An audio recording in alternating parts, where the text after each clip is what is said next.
بالقرآن نور قلبي بالقرآن واغفر ذنبي واستر عيبي يا رحمن بالقرآن نور قلبي بالقرآن واغفر ذنبي واستر عيبي يا رحمن بالقرآن بالقرآن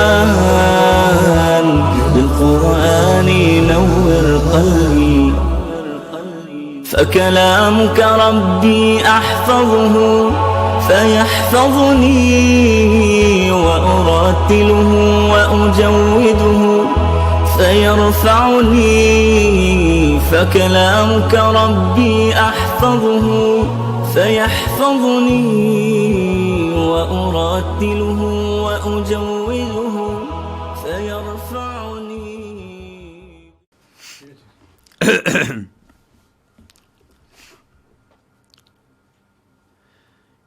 إن الحمد لله نحمده ونستعينه ونستغفره ونعوذ بالله من شرور أنفسنا ومن سيئات أعمالنا من يهده الله فلا مضل له ومن يضلل فلا هادي له وأشهد أن لا إله إلا الله وحده لا شريك له وأشهد أن محمدا عبده ورسوله يا أيها الذين آمنوا اتقوا الله حق تقاته ولا تموتن إلا وأنتم مسلمون يا أيها الناس اتقوا ربكم الذي خلقكم من نفس واحدة وخلق منها زوجها وبث منهما رجالا كثيرا ونساء واتقوا الله الذي تساءلون به والأرحام إن الله كان عليكم رقيبا يا أيها الذين آمنوا اتقوا الله وقولوا قولا سديدا يصلح لكم أعمالكم ويغفر لكم ذنوبكم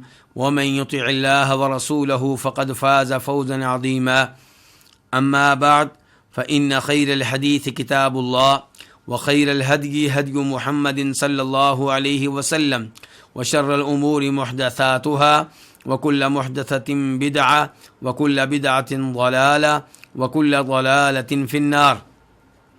قال تعالى إن الذين يكتمون ما أنزلنا من البينات والهدى من بعد ما بيناه للناس في الكتاب أولئك يلعنهم الله ويلعنهم اللاعنون.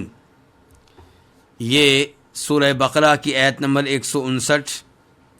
اس میں اللہ رب العزت ارشاد فرما رہے ہیں کہ بے شک وہ لوگ الذین یکتمون، بے شک وہ لوگ جو چھپاتے ہیں ما انزلنا من البینات والہدی، وہ واضح آیتیں اور ہدایت جسے ہم نے نازل کیا، من بعد ما بیناہ للناس فی الکتاب، بعد اس کے کہ ہم نے اسے واضح کر دیا لوگوں کے لیے کتابوں میں، اولئک یلعنہم اللہ ویلعنہم اللاعنون، یہی وہ لوگ ہیں جن پہ اللہ تعالیٰ لعنت کرتا ہے اور جن پہ لعنت کرنے والے لعنت کرتے ہیں.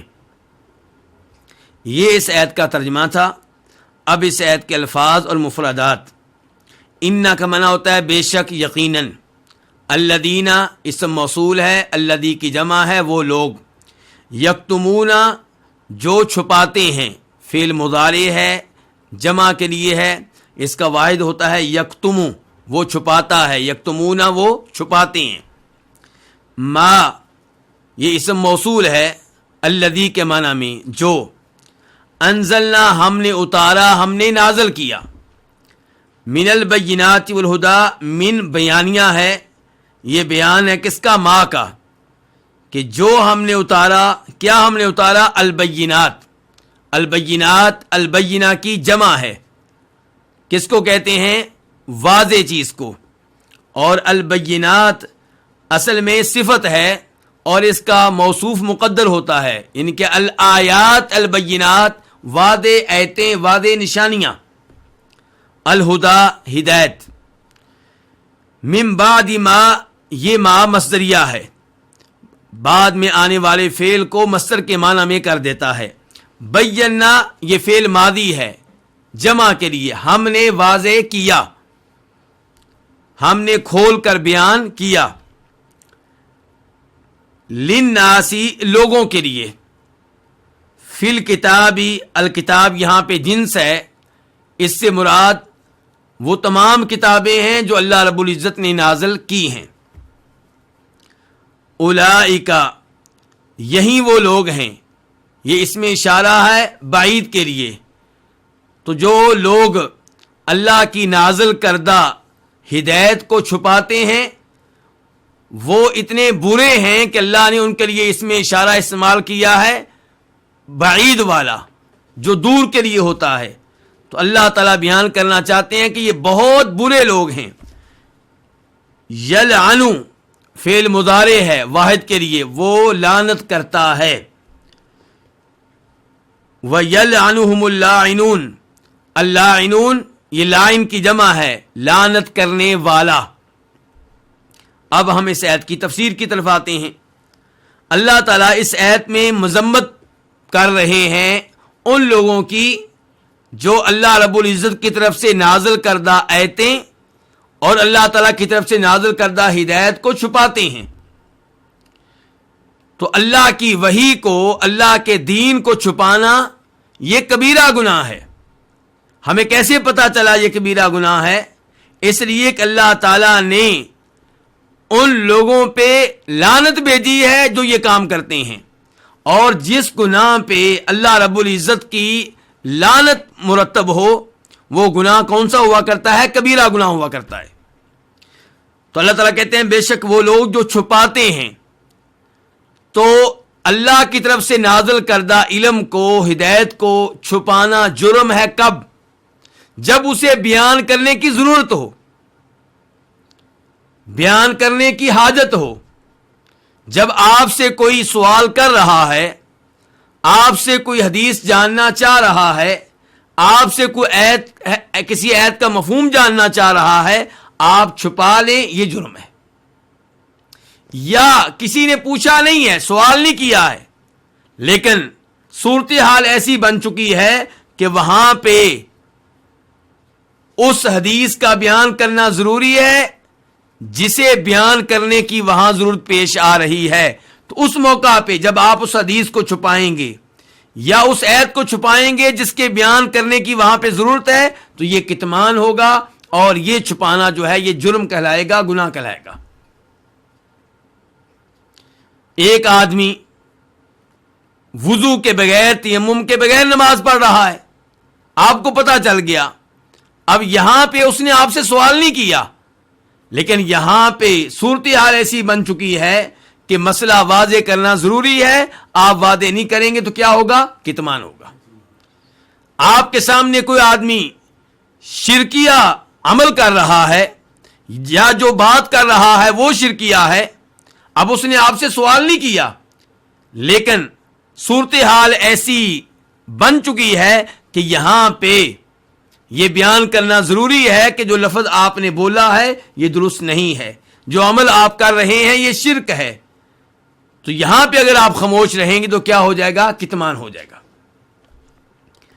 اور علم چھپانا، شریعت چھپانا، صحیح احادیث چھپانا، قرآن کی آیات چھپانا یہ غلط ہے۔ اس ایسے بھی پتا چلا، اور نبی علیہ الصلوۃ والسلام کی احادیث سے بھی یہی کچھ معلوم ہوتا ہے۔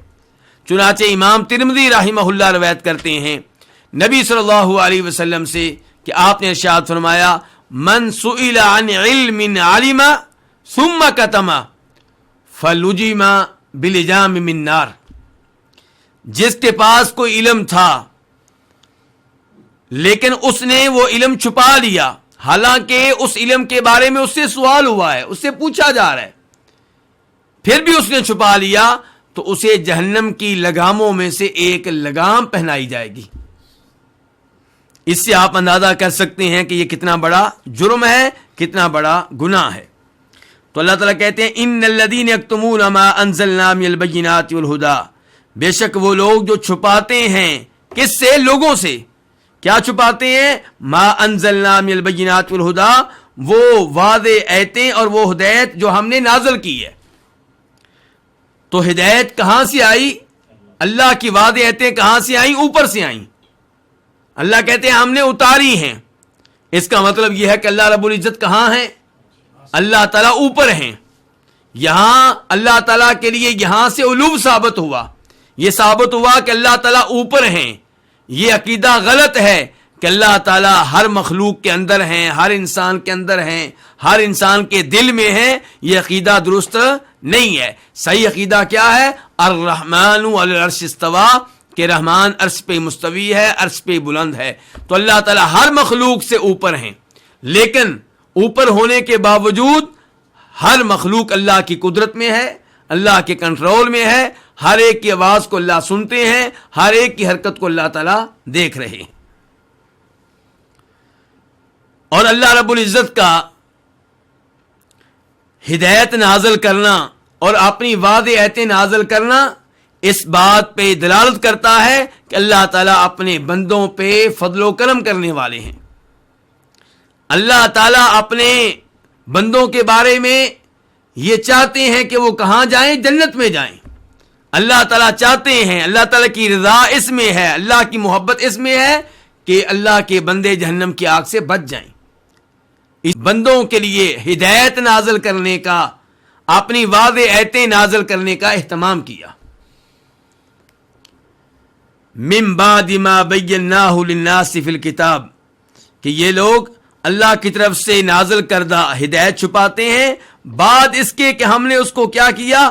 لوگوں کے لیے واضح کیا کتابوں میں، آسمانی کتابوں میں. اس سے پتہ چلا کہ اللہ نے جو بھی کتاب نازل کی ہے اس کتاب میں اللہ نے دین واضح طور پہ بیان کیا ہے.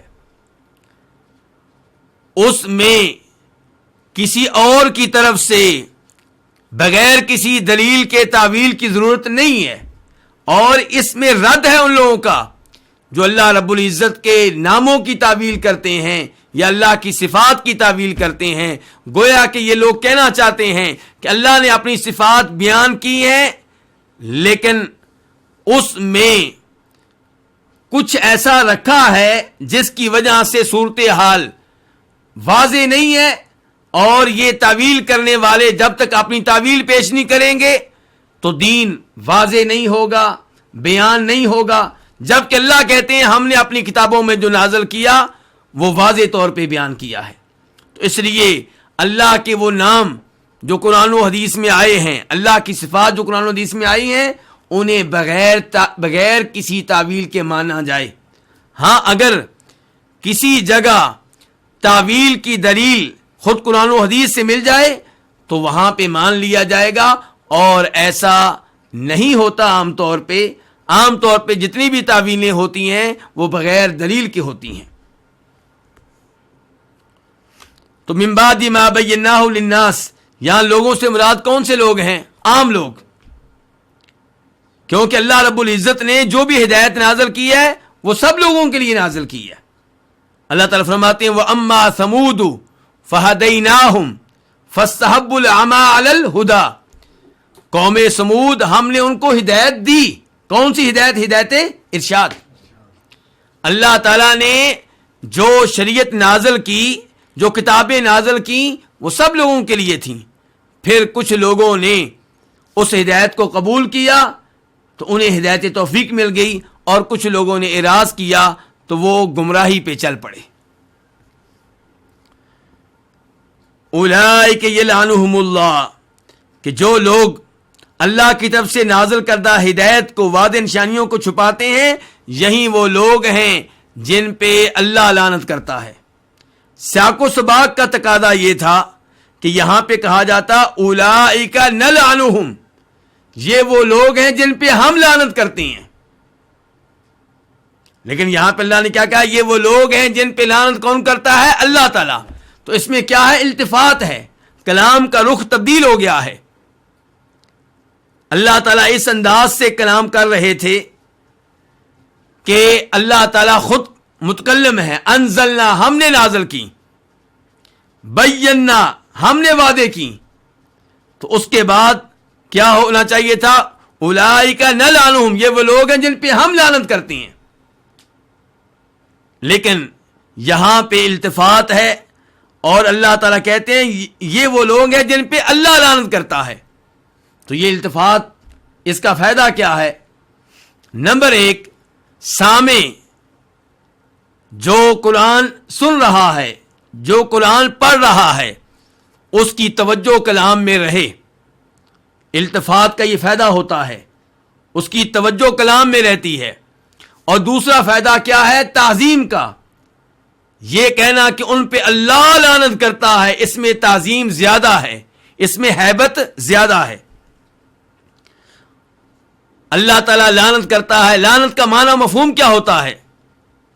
لعنت کا معنی ہے الطرد والابعاد. اللہ تعالیٰ کا ایسے لوگوں کو دتکار دینا، انہیں اپنی رحمت سے دور کر دینا. تو جو لوگ اللہ کی طرف سے نازل کردہ علم کو چھپاتے ہیں، ہدایت کو چھپاتے ہیں، یہ اتنے بڑے مجرم ہیں کہ اللہ تعالیٰ ان کو اپنی رحمت سے دور کر دیتا ہے. اللہ ان کو دتکار دیتا ہے. وَيَلْعَنُهُمُ اللَّاعِنُونَ، اور ان پہ لعنت کرنے والے بھی لعنت کرتے ہیں. یہ کون ہیں؟ یہ اللہ کے فرشتے، یہ انسانوں میں سے مسلمان، جنوں میں سے مسلمان، وہ بھی ایسے لوگوں پہ لعنت کرتے ہیں جو اللہ کی طرف سے نازل کردہ ہدایت کو چھپاتے ہیں. اب لعنت کرنا لفظ ایک ہی ہے جو اللہ کے لیے بھی استعمال ہوا ہے اور جو اللہ کے علاوہ دوسروں کے لیے بھی استعمال ہوا ہے. یہ بالکل وہی صورتحال ہے جو درود شریف میں ہوتی ہے. اللہم صلی علی محمد، یا وہ آیت ان اللہ و ملائکتہ یصلون علی النبی یا ایھا الذین آمنوا صلوا علیہ وسلموا تسلیما. اللہ بھی اپنے نبی پہ صلوات کرتا ہے، اور لوگوں سے بھی کہا جا رہا ہے تم بھی اللہ کے نبی پہ صلوات کرو. تو اللہ کا صلوات کرنا کیا ہے کہ اللہ نبی علیہ الصلوۃ والسلام کی شان بیان کرتا ہے فرشتوں کے سامنے، آپ کا ذکر خیر کرتا ہے فرشتوں کے سامنے، آپ کے درجات کو بلند کرتا ہے، آپ کے مقام کو بلند کرتا ہے. اور لوگوں کا صلوات کرنا کیا ہے؟ لوگوں کا صلوات کرنا یہ ہے کہ وہ اللہ سے دعا کرتے ہیں کہ اے اللہ ہمارے نبی پہ، اپنے نبی پہ صلوات کر، یعنی کہ آپ کی شان میں اضافہ فرما، آپ کا ذکر خیر فرشتوں کے ہاں کر. تو یہاں پہ بھی یہی کچھ ہے. اللہ لعنت کرتا ہے، یعنی کہ اللہ ایسے لوگوں کو اپنی رحمت سے دور کرتا ہے، اللہ ایسے لوگوں کو دتکار دیتا ہے. اور لوگ لعنت کرتے ہیں، یعنی کہ لوگ اللہ سے دعا کرتے ہیں، اللہ سے سوال کرتے ہیں کہ یا اللہ ان پہ لعنت کر، ان کو اپنی رحمت سے دور کر، ان کو دتکار دے. اولئک یلعنہم اللہ ویلعنہم اللاعنون الا الذین تابوا واصلحوا وبینوا فاولئک اتوب علیہم وانا التواب الرحیم. یہ آیت نمبر 160 ہے. اس میں اللہ تعالیٰ فرما رہے ہیں مگر وہ لوگ جنہوں نے توبہ کی، وَأَصْلَحُوا اور جنہوں نے اصلاح کی، وَبَيَّنُوا اور جنہوں نے کھول کر بیان کر دیا، واضح کر دیا، فَأُولَئِكَ أَتُوبُ عَلَيْهِمْ تو یہی وہ لوگ ہیں جن کی میں توبہ قبول کرتا ہوں. وَأَنَا التَّوَّابُ الرَّحِيمُ اور میں بہت زیادہ توبہ قبول کرنے والا ہوں، نہایت رحم کرنے والا ہوں. اللہ یہ استثناء کے لیے ہے، اور استثناء یہاں پہ کون سا ہے؟ متصل. تو مستثنیٰ منہ کیا ہے؟ وہ لوگ جو اللہ کی طرف سے نازل کردہ ہدایت کو چھپاتے ہیں، وہ کیا ہوئے؟ مستثنیٰ منہ. اور استثناء کیا ہے؟ مستثنیٰ کیا ہے؟ الذین تابوا واصلحوا وبینوا. مزید اس بات کو واضح کروں گا اس آیت کی تفسیر کرتے ہوئے. فی الحال اس آیت کے مفردات اور الفاظ آپ کے سامنے رکھ رہا ہوں.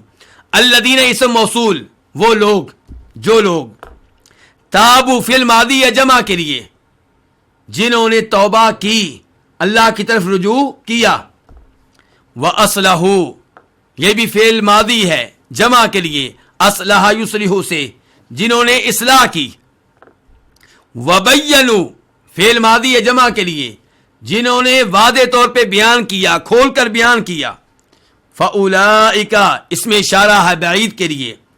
اتوب علیہم، میں ان کی توبہ قبول کرتا ہوں. کیونکہ تاب یتوبو کے دو معنی ہوتی ہیں، ایک توبہ کی توفیق دینا اور ایک توبہ قبول کرنا. تو یہاں پہ اتوب علیہم، میں ان کی توبہ قبول کرتا ہوں. وَأَنَا التَّوَّابُ الرَّحِيمُ، انا کا معنی کیا؟ میں. نحنو کا معنی ہوتا ہے ہم، انا کا معنی میں، اور میں ہی التواب، بہت زیادہ توبہ قبول کرنے والا ہوں. یہ مبالغے کا لفظ ہے. الرحیم، نہایت رحم کرنے والا ہوں، یہ بھی مبالغے کا لفظ ہے. اب اس آیت کی تفسیر کی طرف آتے ہیں. تو اللہ تعالیٰ نے آیت نمبر 159 میں وعدے کیا کہ جو اللہ رب العزت کی طرف سے نازل کردہ ہدایت اور آیتوں کو چھپاتے ہیں یہ ملعون ہیں، ان پہ اللہ کی لعنت اور ان پہ تمام لوگوں کی لعنت، ان پہ لعنت کرنے والوں کی لعنت.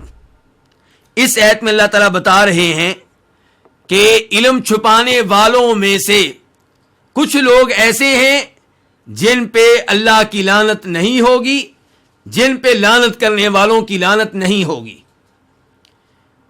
تو جو علم چھپانے والے تھے وہ کیا ہوئے؟ مستثنا منہ. اور مستثنا کون ہے؟ کون ہے وہ جن پہ لعنت نہیں ہوگی؟ جنہوں نے اپنے جرم سے توبہ کر لی. جرم کیا تھا؟ اللہ کی طرف سے نازل کردہ ہدایت اور علم اور شریعت کو چھپانا. اب یہ گناہ ان سے سرزد ہوتا رہا. اب انہوں نے توبہ کر لی، رجوع کر لیا. کس سے رجوع کر لیا؟ چھپانے کے جرم سے. جی الا الذین تابوا، مگر وہ لوگ جنہوں نے توبہ کر لی.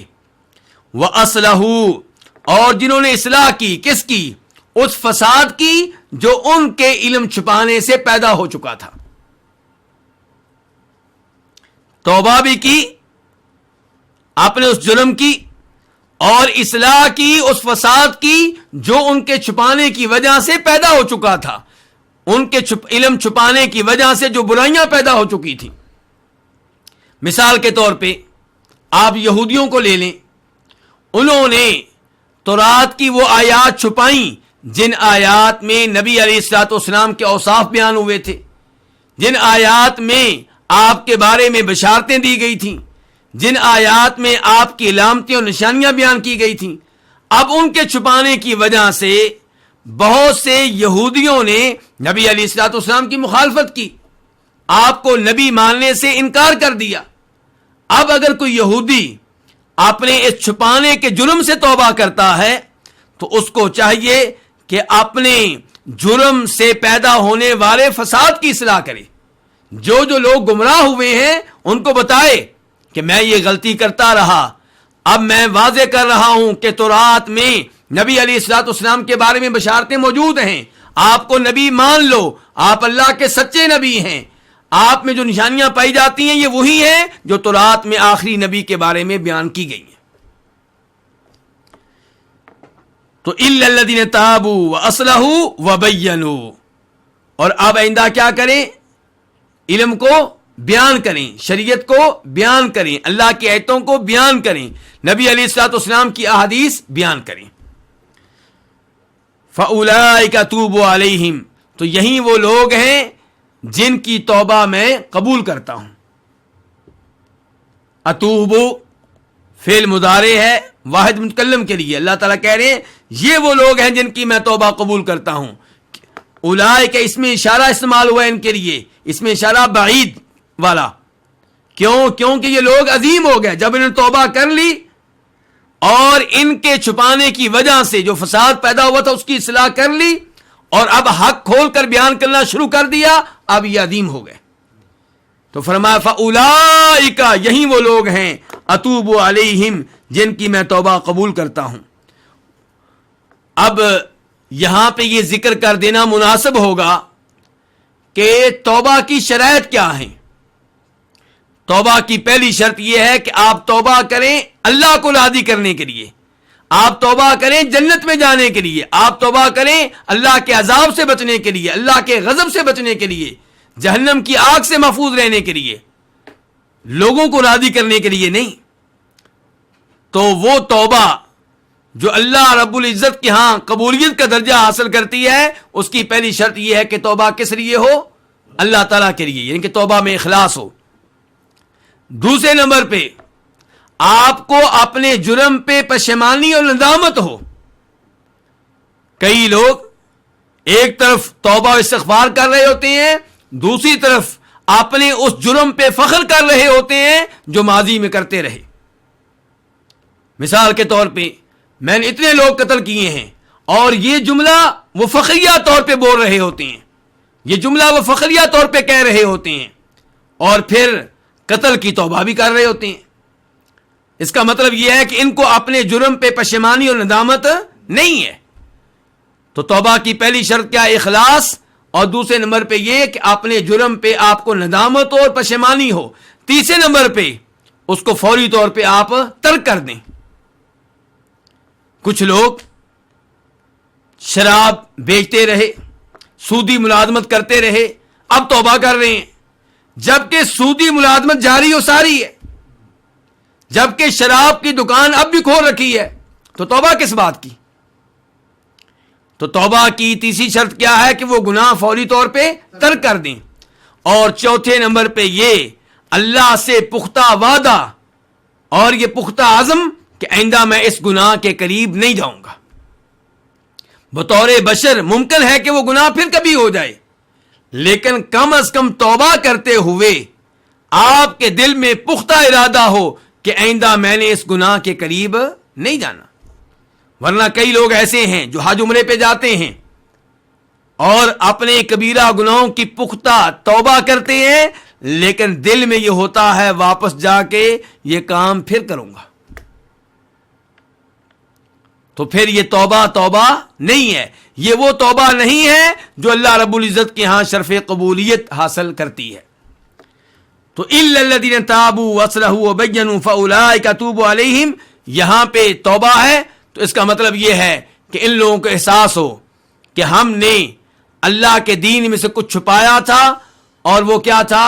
وہ جرم تھا، اس کے اوپر پشیمانی ہو، ندامت ہو، اور چھپانے کے عمل کو اب ترک کر دیں، اور یہ عزم ہو کہ آئندہ چھپائیں گے نہیں بلکہ توحید کو بیان کریں گے، نبی علیہ السلام کی رسالت کو بیان کریں گے، حق کو بیان کریں گے، آپ کی احادیث کو بیان کریں گے۔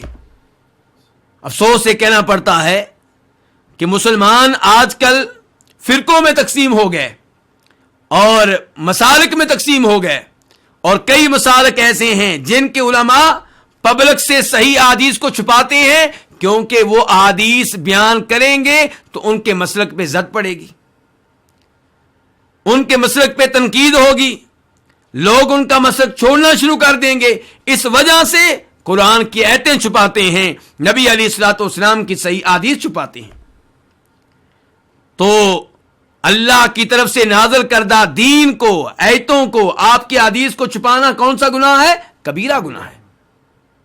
علماء کرام کا فرض یہ نہیں ہے کہ وہ حق چھپائیں اپنے مسلک کو بچانے کے لیے، ان کا فریضہ یہ تھا کہ وہ حق بیان کریں، چاہے وہ حق ان کے مسلک کے خلاف ہو، چاہے ان کے استاد کے خلاف ہو، چاہے ان کی مخصوص فضا کے خلاف ہو جو انہوں نے قائم کر رکھی تھی۔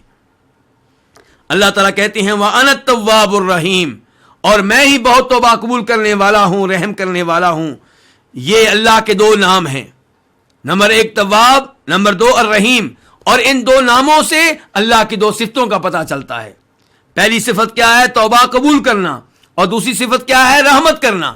ہم اللہ تعالیٰ کی یہ دونوں صفتیں مانتے ہیں، اور تواب وہ ہے جو بار بار توبہ قبول کرنے والا ہو اور ہر ایک کی توبہ قبول کرنے والا ہو۔ تو اللہ تعالیٰ تواب ہیں، ایک انسان اللہ سے 1000 دفعہ توبہ کرتا ہے۔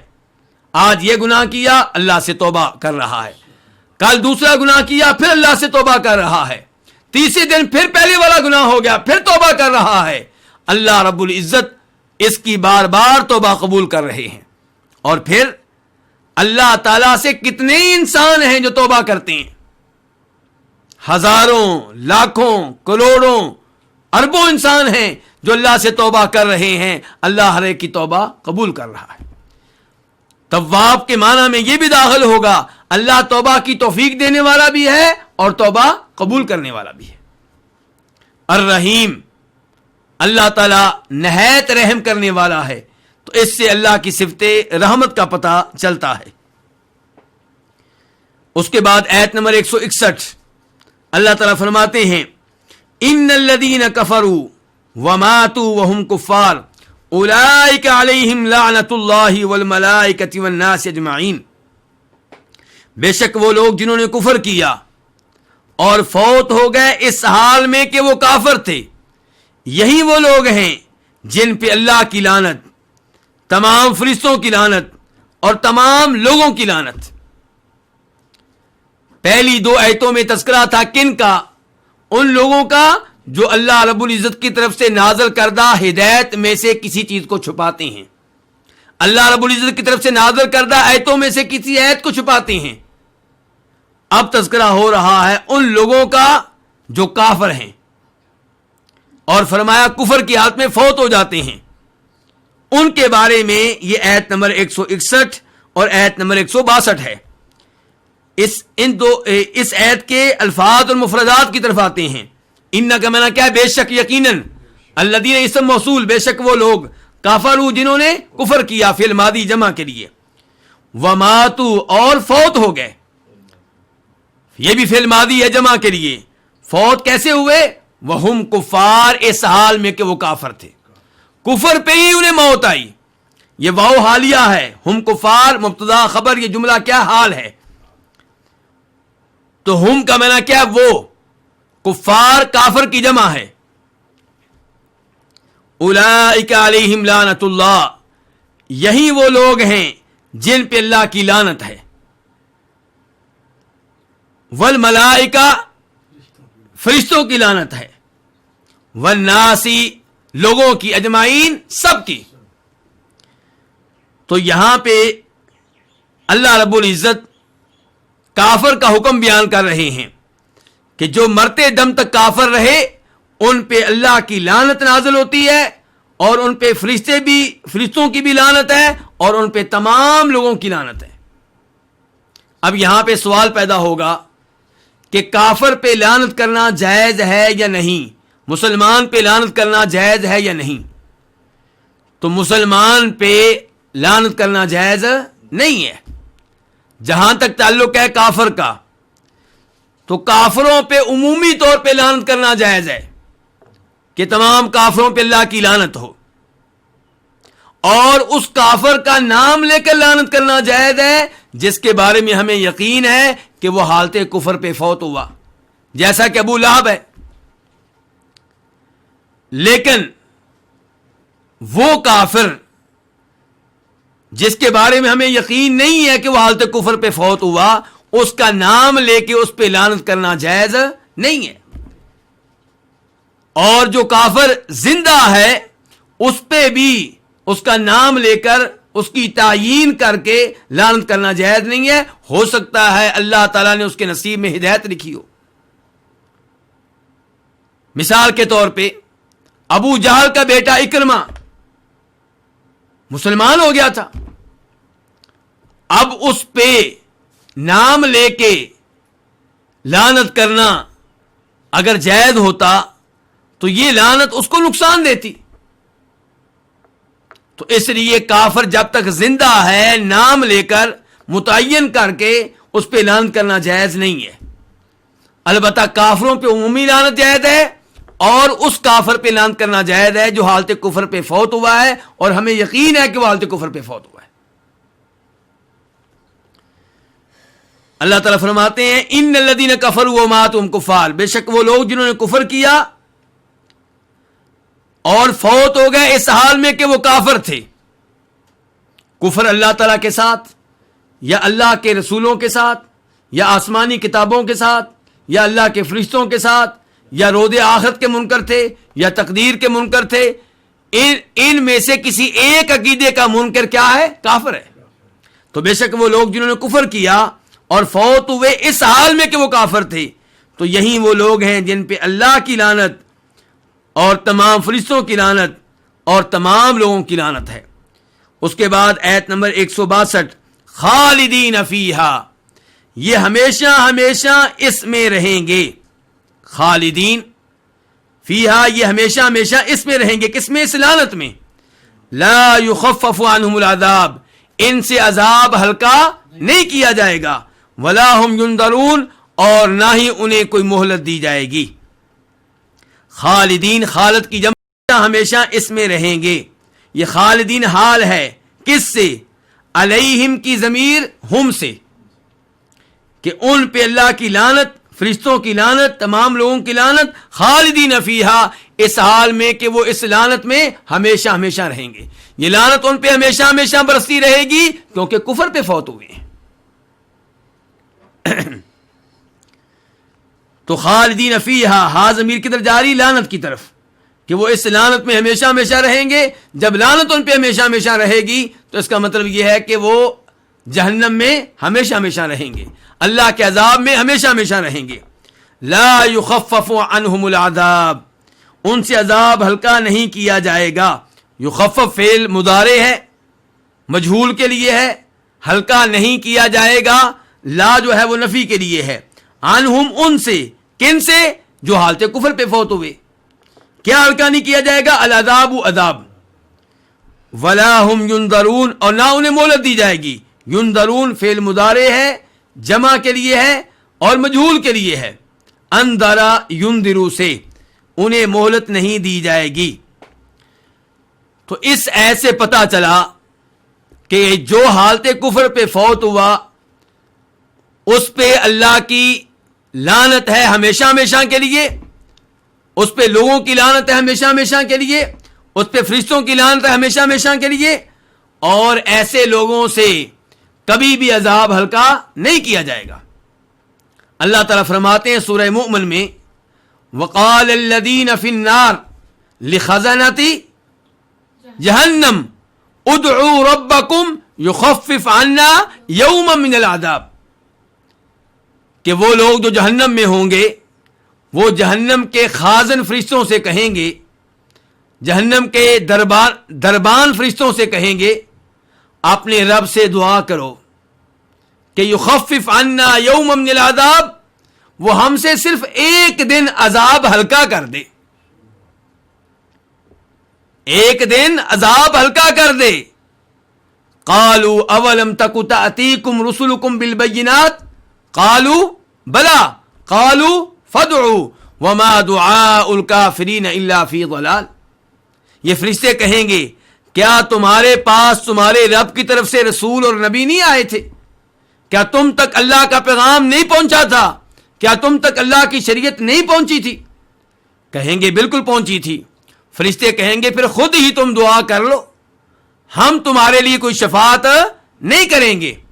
اور اللہ تعالی نے فرمایا وما دعاء الکافرین الا فی ضلال، اگر اس دن اور اس موقع پہ کافر اللہ سے دعا کریں گے تو دعا کرنے کا کوئی فائدہ نہیں ہوگا، وہاں پہ اللہ کو پکارنے کا فائدہ نہیں ہوگا.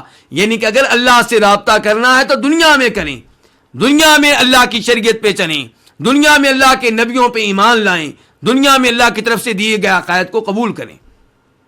تو لا یخفف عنہم العذاب ان سے عذاب ہلکا نہیں کیا جائے گا.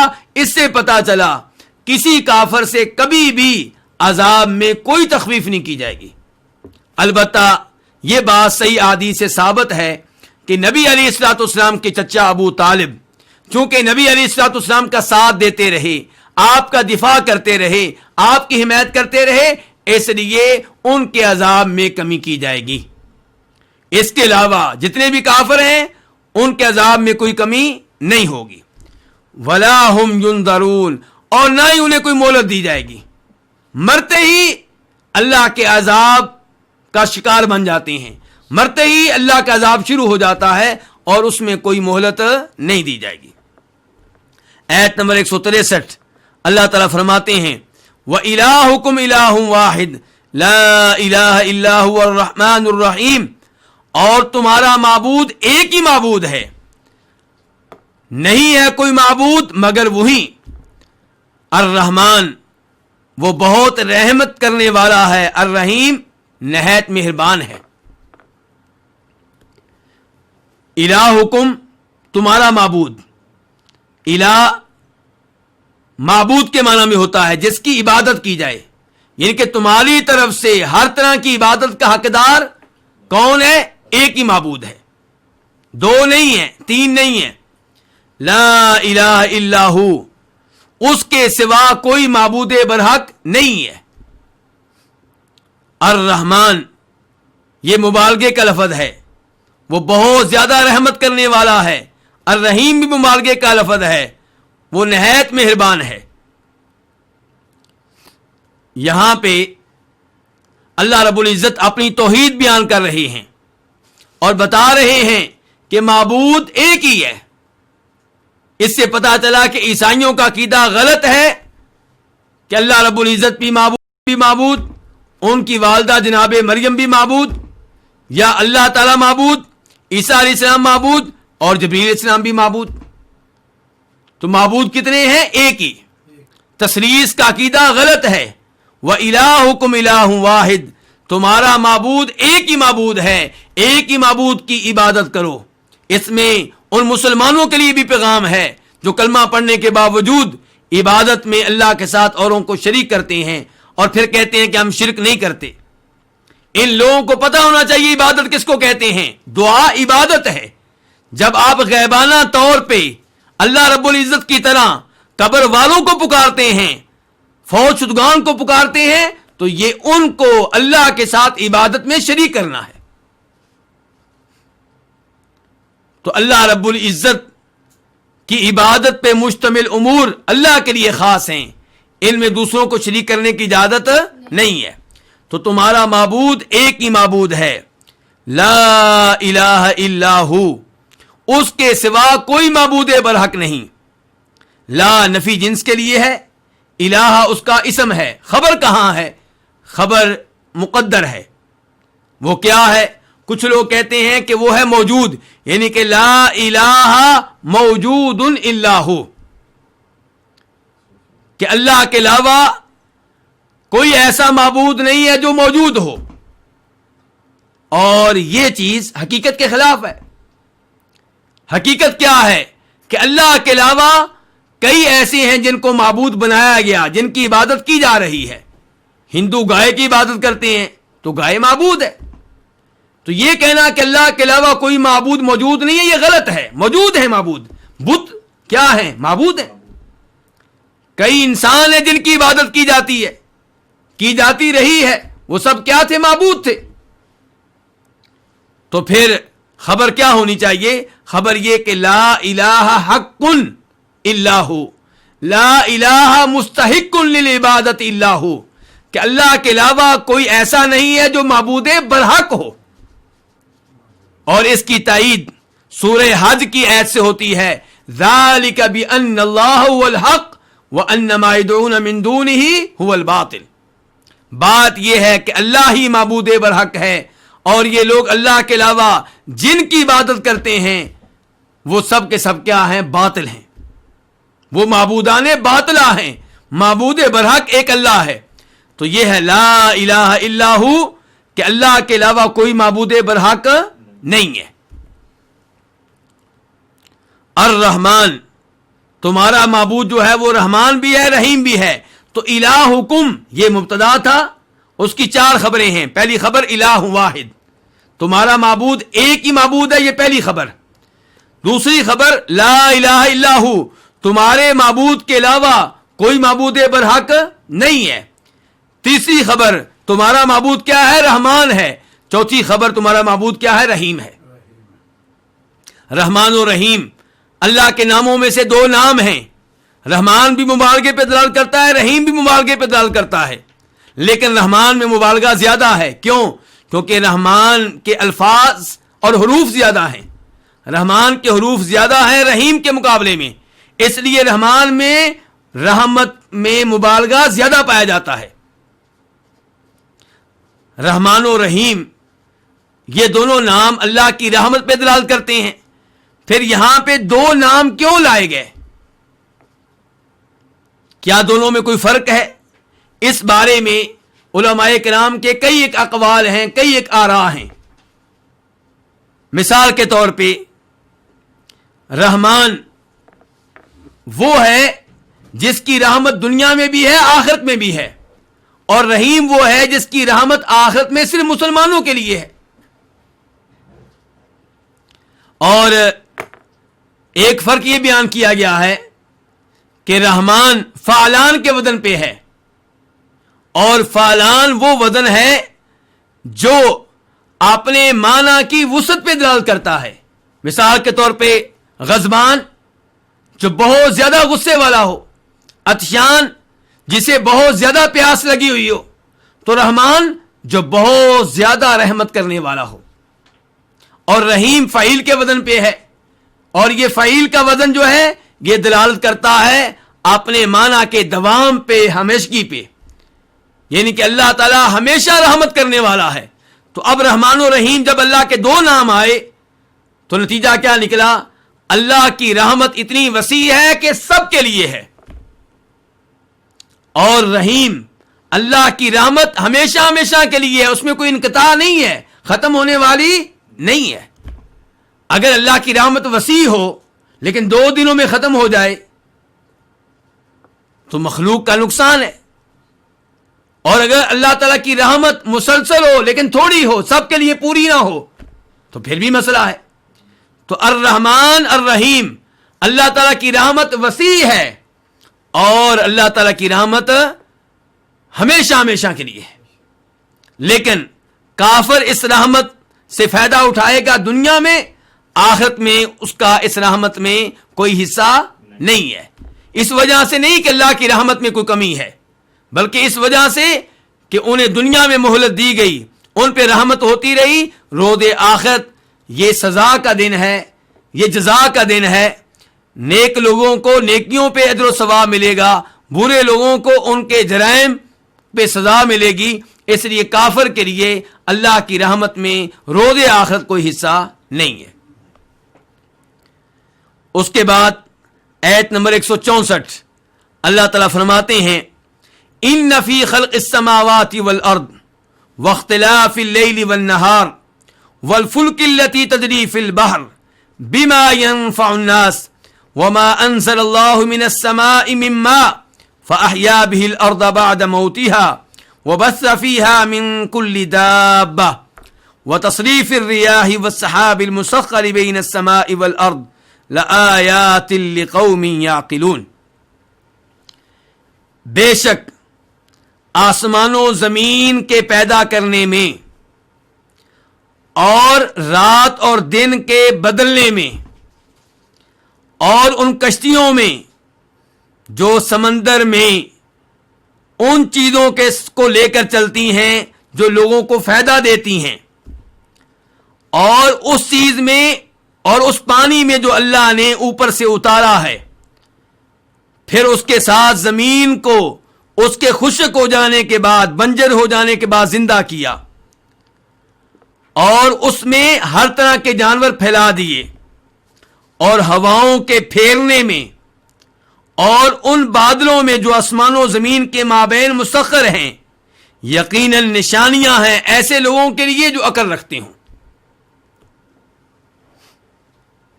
انا کا معنی کیا ہوتا ہے؟ بے شک. اور انا کو اسم کی بھی ضرورت ہوتی ہے، خبر کی بھی. تو یہاں پہ انا کا اسم جان لیں، انا کی خبر جان لیں تاکہ یہ ایت سمنی آسان ہو جائے. تو انا کا اسم کیا ہے؟ لآیات. انا کا اسم انا کے بعد خبر سے پہلے آیا کرتا ہے، لیکن کبھی کبھی خبر پہلے آتی ہے، اسم بعد میں. تو یہاں پہ اسم بعد میں آیا ہے کہ لآیات، کہ بے شک کئی نشانیاں ہیں. کئی کیا ہیں؟ کئی نشانیاں ہیں. کس چیز میں نشانیاں ہیں؟ یہ خبر ہے فی خلق السماوات والارض، آسمان و زمین کے پیدا کرنے میں. السماوات سما ان کی جمع ہے، اور الارض یہ جمع نہیں ہے، لیکن یہاں اس کا الجنس کے لیے ہے، اس سے مراد تمام زمینیں ہیں. واختلاف اللیل والنہار، رات اور دن کے مختلف ہونے میں، بدلنے میں. اختلاف مصدر ہے اختلاف یختلف سے. والفلک التی تجری فی البحر بما ينفع الناس، الفلک یہ لفظ واحد کے لیے بھی استعمال ہوتا ہے، جمع کے لیے بھی. فلک کا معنی کشتی بھی ہوتا ہے، فلک کا معنی کشتیاں بھی ہوتا ہے، واحد کے لیے بھی استعمال ہوتا ہے، جمع کے لیے بھی. اور یہاں استعمال ہوا جمع کے لیے، ہمیں کیسے پتا چلا؟ اللتی سے، اللتی تجری فی البحر بما ينفع الناس. اللتی اسم موصول ہے مؤنث کے لیے، مذکر کے لیے کیا ہوتا ہے؟ الذی، جو، اور مؤنث کے لیے ہوتا ہے اللتی، جو. تجری، چلتی ہیں، یہ فعل مضارع ہے، مؤنث کے لیے ہے، یعنی کہ وہ کشتیاں چلتی ہیں. فی البحر، کہاں چلتی ہیں؟ سمندر میں. بما، یہ با مصاحبت کے لیے ہے، وہ کشتیاں کیا لے کر چلتی ہیں؟ وہ چیزیں لے کر چلتی ہیں جو لوگوں کو فائدہ دیتی ہیں. ما اسم موصول ہے، ینفع فعل مضارع ہے واحد کے لیے. الناس اس کا معنی کیا ہوتا ہے؟ لوگ. وما انزل اللہ من السماء من ماء، اور جو پانی اللہ نے اوپر سے اتارا.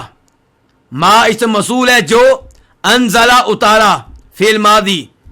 من السماء اس سے مراد کیا ہے؟ اوپر سے، کیونکہ پانی کہاں سے آتا ہے؟ کیا آسمانوں سے آتا ہے؟ نہیں، آسمانوں سے نیچے جو بادل ہوتے ہیں ان سے آتا ہے. السماء کا لفظی معنی کیا ہوتا ہے؟ بلندی. تو بادل کہاں ہوتے ہیں؟ بلندی پہ ہوتے ہیں، اوپر ہوتے ہیں. تو السماء سے مراد پھر کیا ہے؟ بلندی، اوپر سے. مما، یہ من کیا؟ بیانیہ. یہ بیان ہے کس کا؟ ما انزل اللہ کے ما کا، جو اللہ نے اوپر سے اتارا. وہ کیا اتارا اللہ نے؟ پانی. فاحیا، تو اس نے زندہ کیا، فعل ماضی ہے واحد کے لیے، اس نے زندہ کیا. بھی، اس کے ساتھ، کس کے ساتھ؟ پانی کے ساتھ. کس کو زندہ کیا؟ الارض، زمین کو. بعد موتھا، اس کے مردہ ہو جانے کے بعد، یعنی کہ زمین کے خشک ہو جانے کے بعد، بنجر ہو جانے کے بعد اللہ نے پانی کے ذریعے زمین کو زندہ کیا. وبث فعل ماضی ہے واحد کے لیے، پھیلا دیے. فیہا، اس میں، کس میں؟ اس زمین میں. من کل دابہ، ہر قسم کے جانور. وتصریف الریاح، اور ہواؤں کے پھیرنے میں. تصریف مصدر ہے، صرف یصرف، پھیرنا. الریاح، ری کی جمع ہوائیں. والسحاب، سحاب کس کو کہتے ہیں؟ بادل کو. المسخر، جو مسخر ہیں. بین السماء والارض، آسمانوں اور زمین کے مابین. بادل کیا آسمان کے ساتھ متصل ہیں؟ نہیں. کیا بادل زمین کے ساتھ متصل ہیں؟ نہیں. بادل کہاں؟ آسمانوں زمین کے مابین مسخر ہیں. تو اس سے یہ بھی پتا چلا کہ بینا سے یہ لازم نہیں آتا کہ جو چیز کسی چیز کے مابین ہے وہ اس سے متصل ہے، جڑی ہوئی ہے. اللہ نے کہا ہے یہ بادل آسمان و زمین کے درمیان ہیں. بین کا معنی کیا ہوتا ہے؟ درمیان. تو اس سے یہ لازم نہیں آتا کہ بادل آسمان کے ساتھ متصل ہوں یا زمین کے ساتھ جڑے ہوئے ہوں، بلکہ آسمان و زمین کے مابین ہیں اتصال کے بغیر. یہاں سے آپ کو عقیدے کی ایک بات سمجھانا چاہتا ہوں. صحیح مسلم کی حدیث ہے، نبی علیہ الصلوۃ والسلام ارشاد فرماتے ہیں کہ لوگوں کے دل اللہ کی انگلیوں میں سے 2 انگلیوں کے درمیان ہیں. وہاں پہ بھی لفظ کیا ہے؟ بین. اب ہمارا اس حدیث پہ ایمان ہے کہ اللہ رب العزت کی انگلیوں کے مابین اللہ کے بندوں کے دل ہیں، انسانوں کے دل ہیں. لیکن کئی لوگ اس حدیث کی تعویل کرتے ہیں. وہ کہتے ہیں یہ کیسے ممکن ہے کہ تمام لوگوں کے دل اللہ کی 2 انگلیوں کے درمیان ہوں؟ اس کا مطلب یہ ہے کہ اللہ کی انگلیاں لوگوں کے دلوں کے ساتھ جڑی ہوئی ہیں، متصل ہیں، ساتھ لگی ہوئی ہیں، اور یہ اللہ کی شان کے خلاف ہے. اللہ تو سب سے اوپر ہے، اللہ مخلوق کے ساتھ متصل نہیں ہے. تو ہمارا جواب کیا ہے کہ تمہاری تعویل کی کوئی ضرورت نہیں ہے. تم خود ایک غلط معنی پیدا کرتے ہو، پھر اس کی وجہ سے حدیث اور قرآن کی آیتوں کی تعویل کرتے ہو. تمہیں کس نے کہا ہے کہ بین کے لفظ سے یہ لازم آتا ہے کہ انسانوں کے دل اللہ کی انگلیوں کے ساتھ جڑے ہوئے ہیں، ساتھ لگے ہوئے ہیں، متصل ہیں؟ بلکہ انسانوں کے دل اللہ کی 2 انگلیوں کے درمیان ہیں اتصال کے بغیر. جیسے اللہ نے کہا ہے یہاں پہ کہ بادل آسمانوں زمین کے مابین ہیں، لیکن یہ بادل آسمان کے ساتھ متصل نہیں ہے، زمین کے ساتھ متصل نہیں ہے. تو لوگوں کے دل اللہ کی 2 انگلیوں کے مابین ہیں، اتصال کے بغیر. کیسے ہیں؟ جیسے اللہ جانتا ہے، جیسے اللہ کے شان شان ہے، ہم اس کی کیفیت و تفصیلات نہیں جانتے. المسخر، جن کو مسخر کیا گیا ہے، یہ اسم مفعول ہے. بادل جس کو مسخر کیا گیا ہے. لآیات، آیت ان کی جمع ہے، نشانیاں. لقوم یعقلون، ایسی قوم کے لیے، یعقلون جو عقل کرتے ہوں، جو سمجھنے والے ہوں. اب اس آیت کی تفسیر کی طرف آتے ہیں. اللہ رب العزت نے آیت نمبر 163 میں اپنی توحید بیان کی تھی. اللہ نے وعدے کیا تھا میں ایک ہی معبود برحق ہوں. اب اس آیت نمبر 164 میں اللہ تعالی وہ نشانیاں بیان کر رہے ہیں، وہ دلائل بیان کر رہے ہیں جن سے پتا چلتا ہے کہ اللہ تعالیٰ واقعی ایک ہیں، جن سے پتا چلتا ہے اللہ کے وجود کا. ان نشانیوں سے علم ہوتا ہے اللہ کے وجود کا. ان نشانیوں سے پتا چلتا ہے کہ اللہ تعالیٰ ایک ہیں اور اللہ کا کوئی بھی شریک نہیں ہے. چنانچہ اللہ فرماتے ہیں آسمانوں زمین کے پیدا کرنے میں اللہ کے وجود پہ نشانی ہے، اللہ کے ایک ہونے پہ کیا ہے؟ نشانی ہے. اور اس میں کوئی شک و شبہ نہیں. آسمان اللہ کی بہت بڑی نشانی ہے. الذی خلق 7 سماوات طباقا ما تری فی خلق الرحمن من تفاوت. اللہ نے 7 آسمان پیدا کیے تہ بتہ، اوپر نیچے. اللہ تعالیٰ کہتے ہیں آپ کو رحمان کی اس مخلوق میں کوئی کمی بیشی نظر نہیں آئے گی، کوئی عیب نظر نہیں آئے گا. اپنی نکات دوڑاؤ، بار بار دوڑاؤ، بار بار دیکھو، تمہیں کوئی شگاف، کوئی دراڑ، کوئی سوراخ نظر نہیں آئے گا، کوئی عیب نظر نہیں آئے گا. تو یہ اللہ کی عظمت پہ دلالت کرنے والی، اللہ کی قدرت پہ دلالت کرنے والی بہت بڑی نشانی ہے. اور پھر آپ دیکھیں ستونوں کے بغیر قائم و دائم ہے. زمین کی طرف آ جائیں، یہ بھی اللہ کی قدرت پہ دلالت کرنے والی، اللہ کی وحدانیت پہ دلالت کرنے والی بہت بڑی نشانی ہے. یہ زمین اللہ نے بچھا دی ہے اور حرکت نہیں کرتی. اگر یہ حرکت کرنے والی ہو تو انسان اس پہ ٹھہر نہ سکے. اور پھر اللہ نے اس کو لوہے کی طرح سخت نہیں بنایا، اسی لیے انسان اس کو کھودتا ہے، ہل چلاتا ہے، بلڈنگیں قائم کرتا ہے، گھر قائم کرتا ہے، ہوٹل قائم کرتا ہے. اگر لوہے کی طرح سخت ہو تو انسان یہ سب کچھ نہ کر سکے. اور یہ اتنی نرم بھی نہیں ہے کہ انسان اس کے اندر دھنس جائے، انسان کا گھر اس میں دھنس جائے، انسان کی بنائی ہوئی بلڈنگ اس میں دھنس جائے. یہ میں چند پوائنٹ بتا رہا ہوں، ورنہ آسمانوں میں اور زمین میں اللہ کی وحدانیت پہ دلالت کرنے والی کئی نشانیاں ہیں. پھر آپ رات اور دن کے آنے جانے کو لے لیں، مختلف ہو جانے کو لے لیں. کبھی رات بڑا، کبھی دن، کبھی رات بڑی، کبھی دن بڑا، کبھی دن چھوٹا اور رات بڑی.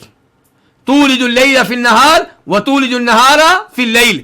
اے اللہ تو رات کو دن میں داخل کرتا ہے، دن کو رات میں داخل کرتا ہے. قل ارأیتم ان جعل اللہ علیکم اللیل سرمدا الی یوم القیامہ من الہ غیر اللہ یأتیکم بضیاء. اگر اللہ تعالی قیامت تک کے لیے رات کر دے، کون ہے جو روشنی لے کر آئے؟ اور اس کے بعد کی آیت میں فرمایا اگر اللہ تعالیٰ قیامت تک کے لیے کیا بنا دے؟ دن بنا دے، تو کون رات لے کر آئے گا جس میں تمہیں سکون ملتا ہے؟ تو رات اور دن میں اللہ کی قدرت کی کئی نشانیاں ہیں. اور ایسے ہی آپ دیکھ لیں کشتیاں جو سمندر میں چل رہی ہیں، سمندر میں ان کا چلنا اور خالی نہیں چل رہی. بما ينفع الناس، وہ چیزیں لے کے جو لوگوں کو نفع دیتی ہیں. تجارت کا سامان کشتی میں ہوتا ہے، کشتیاں بھری ہوئی ہوتی ہیں، اپنا بھی وزن، سامان کا بھی وزن، اور چل رہی ہیں کس پہ؟ پانی پہ. یہ اللہ کی قدرت کی نشانی ہے، یہ اللہ تعالیٰ کے ایک ہونے کی نشانی ہے. اگر 2 رب ہوں تو یہ نظام کامیابی سے نہ چل سکے. ایک رب کشتی کو چلائے، دوسرا اس کو ڈبو دے. اور یہی صورتحال رات دن کی ہو، اور یہی صورتحال آسمانوں کی ہو. ایک رب آسمان کو قائم رکھنا چاہے، دوسرا اس کو گرا دے. لیکن آسمان و زمین کا یہ نظام جو ایک تسلسل سے چل رہا ہے، رات اور دن کا یہ نظام جو تسلسل سے چل رہا ہے، یہ اس بات کی دلیل ہے کہ رب ایک ہے اور وہی معبود برحق ہے۔ وما انزل اللہ من السماء من ماء، ایسے ہی وہ پانی جو اللہ تعالیٰ اوپر سے نازل کرتے ہیں، اس پانی کے ذریعے اللہ تعالیٰ بنجر زمین کو سرسبز و شاداب کر دیتے ہیں، فصلیں اگتی ہیں، پودے اگتے ہیں، کس سے؟ مٹی سے۔ مٹی کو پھاڑ کر باہر نکلتے ہیں، کمزور سا پودا مٹی کو پھاڑتا ہے۔ یہ کون ہے؟ یہ اللہ ہے۔ وَبَثَّ فِيهَا مِن كُلِّ دَابَّةٍ، اور ایسی اللہ تعالیٰ نے زمین میں ہر طرح کے جانور پھیلا دیے ہیں۔ ان جانوروں پہ غور کرو، ایک ایک جانور اس بات پہ دلیل ہے کہ اللہ رب العزت ایک ہے اور اللہ تعالیٰ ہر چیز پہ قادر ہے۔ کشتیوں کا جہان، معذرت کے ساتھ ہاتھیوں کا جہان، شیروں کا جہان، کتوں کا جہان، بندروں کا جہان، گائیوں کا جہان، بکریوں کا جہان، اونٹوں کا جہان، ایک ایک جانور ایک جہان کی حیثیت رکھتا ہے، اور ہر جانور میں اللہ کی عظمت اور قدرت کی کئی نشانیاں ہیں، کئی دلائل ہیں۔ وہ تصریف الریاح، ہواؤں کو پھیرنا کبھی شمال کی طرف کبھی جنوب کی طرف، یہ کون ہے؟ یہ اللہ تعالیٰ ہے۔ اور یہ بادل جو آسمان و زمین کے مابین قائم ہیں، چل رہے ہیں، جدھر اللہ حکم دیتا ہے ادھر جاتے ہیں، جہاں پہ اللہ چاہتا ہے وہاں پہ پانی برساتے ہیں، اور پھر اتنا پانی برساتے ہیں جتنا اللہ چاہتا ہے، اور آرام آرام سے برساتے ہیں۔ سارا پانی یکدم برسا دیں تو لوگ ہلاک ہو جائیں، لوگوں کی بلڈنگیں گر پڑیں، لیکن ایک ایک قطرہ، دو دو قطرے، قطرہ قطرہ بارش برستی ہے۔ یہ اللہ تعالیٰ کی رحمت ہے۔ تو یہ تمام چیزیں جو ہیں لآیات، یہ نشانیاں ہیں اللہ کی وحدانیت کی، لیکن سب لوگ ایمان نہیں لاتے۔ کیوں؟ کیونکہ نشانیاں ان لوگوں کے لیے یعقلون، جو اپنی عقل کو استعمال کریں، جو سمجھنے والے ہوں، جو شعور رکھتے ہوں۔ اللہ رب العزت سے دعا ہے کہ اللہ رب العزت ہمیں قرآن حکیم کو صحیح معنوں میں سمجھنے کی توفیق بخشے۔ آخر میں اس آیت کا ترجمہ دوبارہ کر دوں کہ بے شک آسمان و زمین کے پیدا کرنے میں، رات اور دن کے بدلنے میں، اور ان کشتیوں میں جو سمندر میں وہ چیزیں لے کر چلتی ہیں جو لوگوں کو فائدہ دیتی ہیں، اور اس پانی میں جو اللہ نے اوپر سے اتارا اور اس کے ساتھ زمین کو اس کے مردہ ہو جانے کے بعد زندہ کیا، اور اس میں ہر طرح کے جانور پھیلا دیے، اور ہواؤں کے پھیرنے میں، اور اس بادل میں جو آسمان و زمین کے مابین مسخر ہے، لآیات، البتہ کئی نشانیاں ہیں، لقوم، ان لوگوں کے لیے، یعقلون، جو عقل سے کام لیتے ہوں، جو سمجھتے ہوں۔ اللہ رب العزت ہمیں اپنی عظمت پہ دلالت کرنے والی یہ نشانیاں سمجھنے کی توفیق دے، اپنا قرآن سمجھنے کی توفیق دے۔ وآخر دعوانا ان الحمد للہ رب العالمین۔